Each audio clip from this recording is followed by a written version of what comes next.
Today we're gathering around the campfire with Lena, a QHS admin whose life is as exciting and grounding as a hike through the mountains. But what trails did she tread to reach these heights? Let's trek into the wilderness and discover the adventures that led Lena to where she is today. Hi, my name is Lena. My life today has been influenced greatly by two factors. The first has been severe pain and mobility issues stemming from a 2007 accident. And the second one has been more subtle and relates to a lot of unresolved childhood issues. For my pain, I went down the modern day trail of pharmaceuticals to try and help. And for the childhood issues, I really never dealt with those. I just suppressed them. But I know there's more waiting for me. I have the chance to be the active person that I want to be, the freedom to live without any reservations, and to be a more well-rounded role model for my children. Although pain was the catalyst that brought me to the doors of QHS, it has been the desire for complete healing of my mind, body, and soul that has kept me here. Hi, my name is Lena, and I was born in the early 1970s in northeast Oklahoma.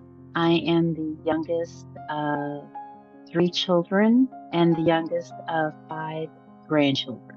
I always feel compelled to mention being a grandchild because my grandparents are who I considered raised me.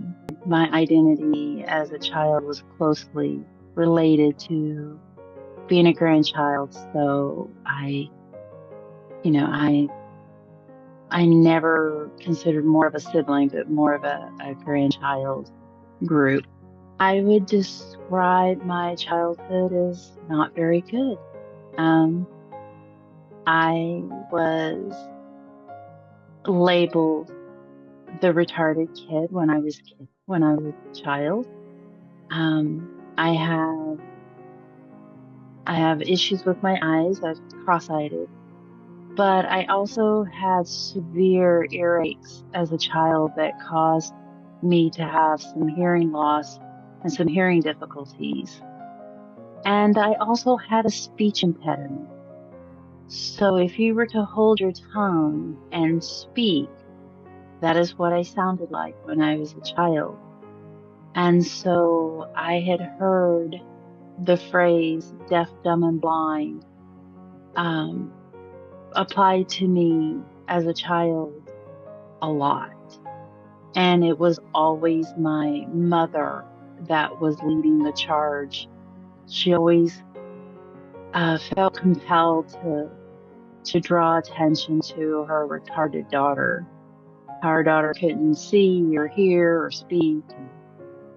Nobody expected really much of me when I was a kid because they thought I didn't understand what was going on.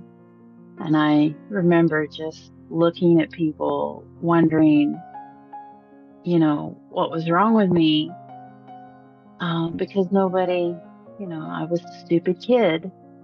My brothers and I were in and out of foster home. By the time I was in kindergarten, we had been home or returned home from the foster home. I don't know how long we spent there, but I do know that we were there for a while.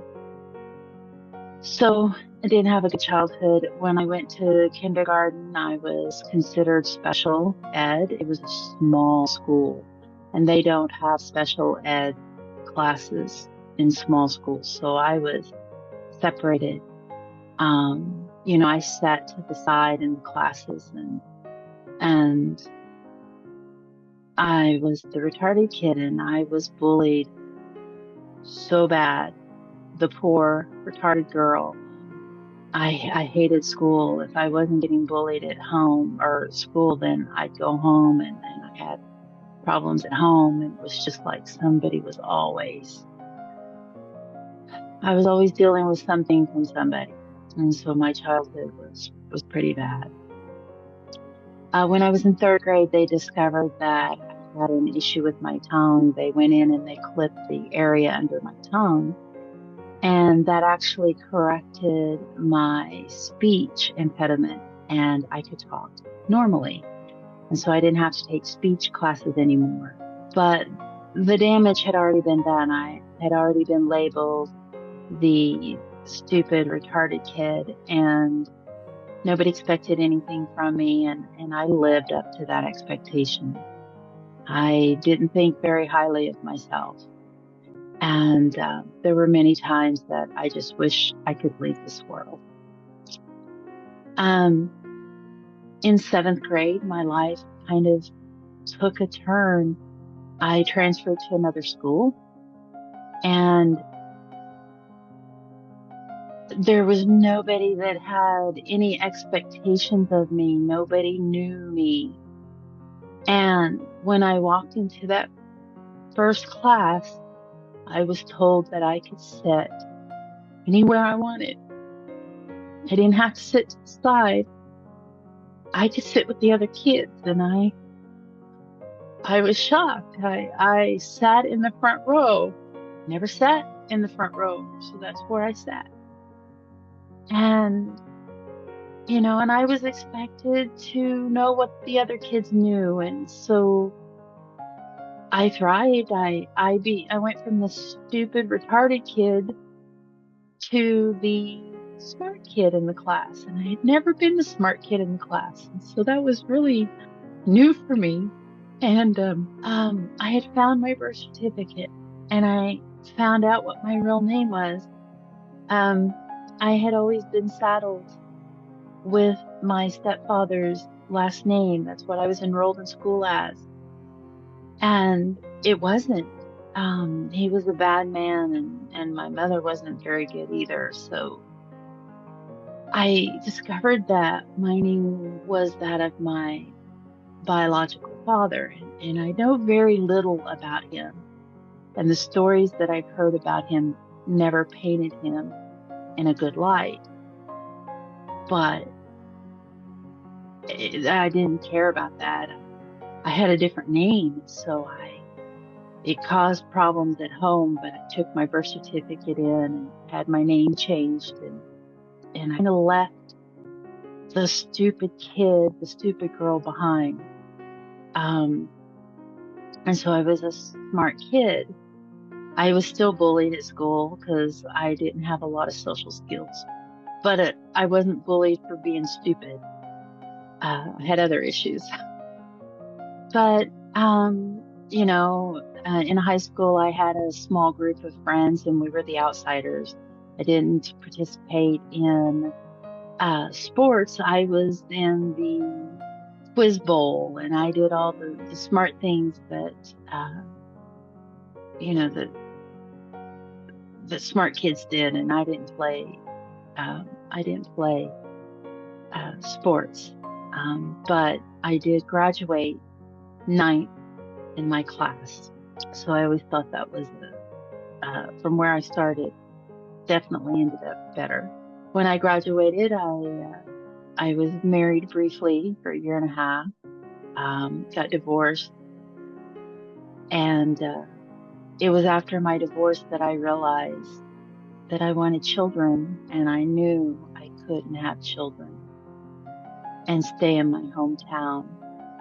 I love my grandparents, and they did try their best, but they had a blind spot when it came to their kids, and their grandkids suffered for it. And I did not want to do that to any children that I may have. So I just disappeared one day. I was there one day and I was gone the next. Quit my job and I left, and met a man, and I had 2 kids. And my adult life, my identity has been as a mother. That has been like the best for me. In 2007, I fell down a flight of stairs, And that kind of began my descent. I injured my knee, my back, and my shoulder, and that started my years of pain. And I spent a year in physical therapy. I was told I would never walk without a cane, but I ended up walking with a limp, but I didn't need a cane. So I always thought that was, that was the better outcome. But a lot of pain for years. 2014, I had a gallbladder surgery, had my gallbladder removed. And in 2019, I had a hysterectomy. So they had my ovaries, but they took everything else. So those are kind of the health problems that I have. I still have hearing problems, but I've adapted. And that's just because my ears are severely scarred from all of the ear infections that I had as a child and as an adult. And they hurt all the time, but not as bad as my knee used to. And then my eyes, obviously. I have scars on my arm and my knee and my leg and my ear. And I got my first gray hair when I was 17, and I was completely gray by the time I was 30. And so I went gray early. I chose my background because the woman that is climbing, really, I identify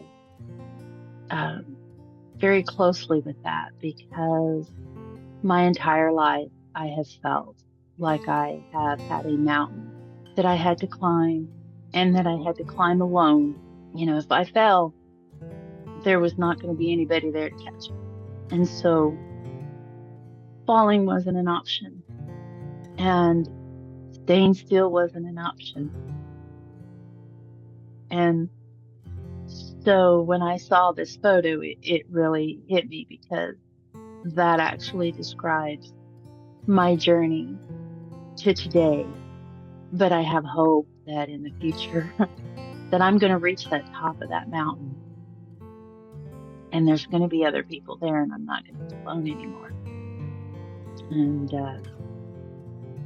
so that is my story, and I appreciate the opportunity to have told it. Thank you. Join us on the Prequel, where every story matters and every voice is heard.